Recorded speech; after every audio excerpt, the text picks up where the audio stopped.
Every single day, whether you realize it or not, you are building something.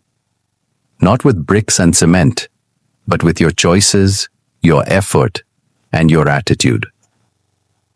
The shortcuts you take, the work you leave half done, the promises you break to yourself, they don't just disappear.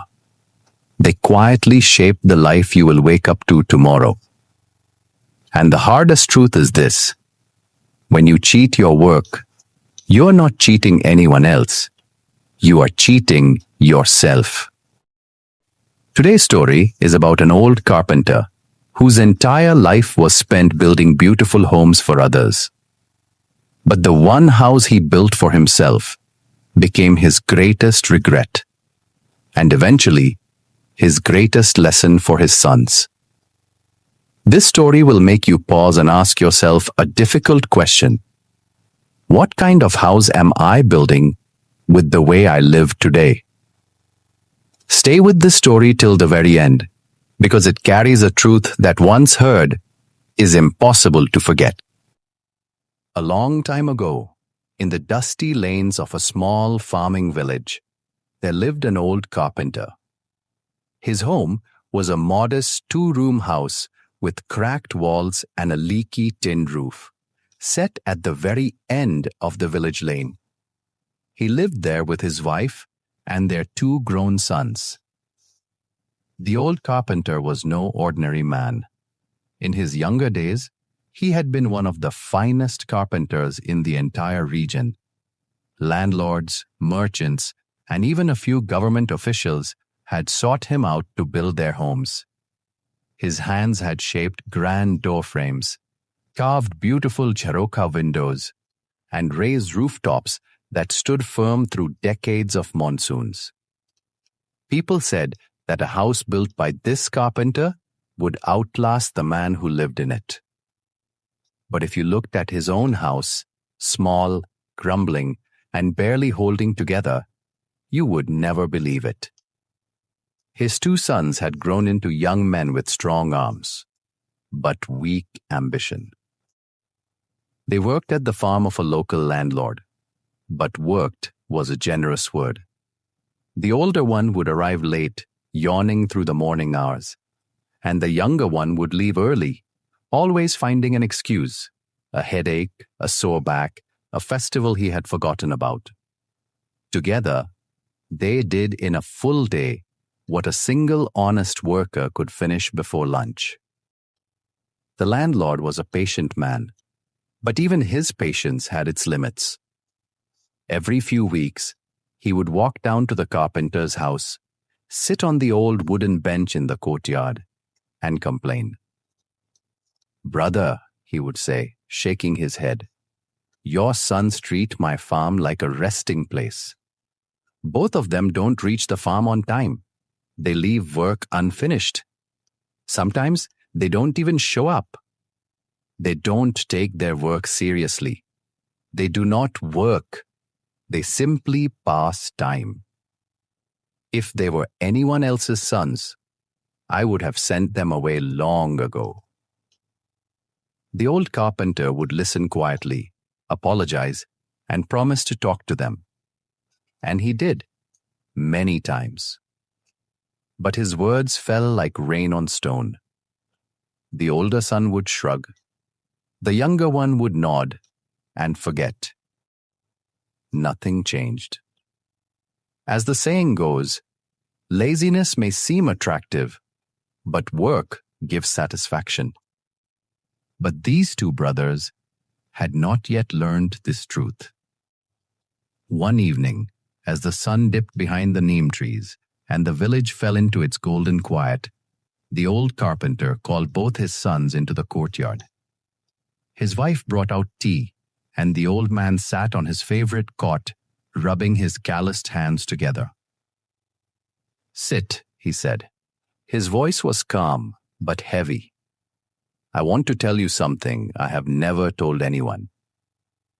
The brothers exchanged a look. Their father rarely spoke about himself. "Do you ever wonder," the old man began, "why we live in this house? This small, broken house, while I spent my whole life building grand ones for others? The older son leaned forward.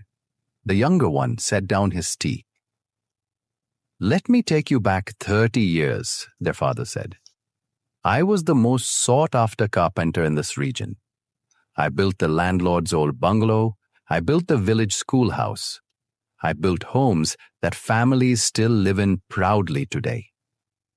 I loved my work. Every joint I cut, every beam I raised, I did it as if I were building a temple. He paused and looked at his hands. Then, after nearly 25 years, I grew tired. My knees ached. My eyes were not as sharp. I told my contractor that I wanted to retire. He understood. But he asked me one last favor. Build one final house before you go. I agreed. But something in me had already given up. I thought, what does it matter? This is the last one. No one will notice. So I used cheaper wood. I skipped measurements.